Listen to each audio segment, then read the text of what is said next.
মদিনার বাজার দিয়ে নবীজি যাচ্ছেন, নবীজির একটা ওট পছন্দ হয়েছে। তো নবী ওটের মালিকের কাছে গিয়ে জিজ্ঞেস করলেন, ভাইয়া এই ওটটার দাম কত? ওই দামাদামি হলো, নবী সে দামে কিনতে রাজি হলেন, কিন্তু নবীর কাছে তখন অর্থ ছিল না। তখন নবীজি ওনাকে বললেন, আপনি আমাকে ওটটা দেন, আমি এখনই গিয়ে আপনার সেই প্রাপ্যটা পাঠিয়ে দিচ্ছি।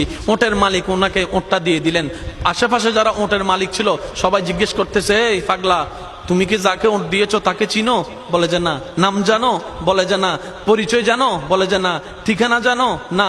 তো তুমি যে ওটটা দিয়ে দিলা, উনি যদি ওটার টাকাটা না ফাটায় তখন তো তুমি লসের মধ্যে চলে যাবা। সে ওটের মালিক বলে, এত সুন্দর নুরানি চেহারাওয়ালা কখনো বাটপার হতে পারে না, কখনো চিটার হতে পারে না, কখনো মিথ্যুক হতে পারে না।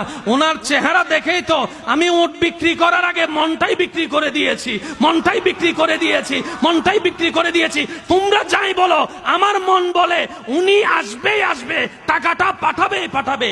এই কথা বলতে না বলতে কিছুক্ষণ পরে নবীজির একজন সাহাবা এসে বলছেন, একটু আগে একজন ওট নিয়ে গিয়েছেন, কাছ থেকে ওটের মালিকটাকে একটু দেখতে চাই। উনি বলে যে আমার থেকে। তো উনি বললেন, আমাদের নবী আপনার থেকে ওটটা নিয়ে গিয়েছেন, ধরেন ওটের টাকাটাও দিয়েছেন, আপনাদের খাবার জন্য কিছু খেজুরও হাদিয়া পাঠিয়েছেন, খেজুরও হাদিয়া পাঠিয়েছেন। ওই ওটের মালিক বলে, ভাইয়া টাকাটাও রাখেন, খেজুরটাও রাখেন, আগে আমাকে ওনার কাছে নিয়ে যান। আমি ওট বিক্রি করি নাই, আমার দিলটাই বিক্রি করে দিয়েছি। ওনার চেহারা মোবারক দেখে আমার মনটাই পাল্টাই গিয়েছে, আমি কালিমা পড়ে মুসলমান হয়ে যেতে রাজি আছি। সুবহানাল্লাহ। जिसका कोई सानी नहीं वो नबी हमारा है, मुस्तफा की अजमत का हद ही ना किनारा है।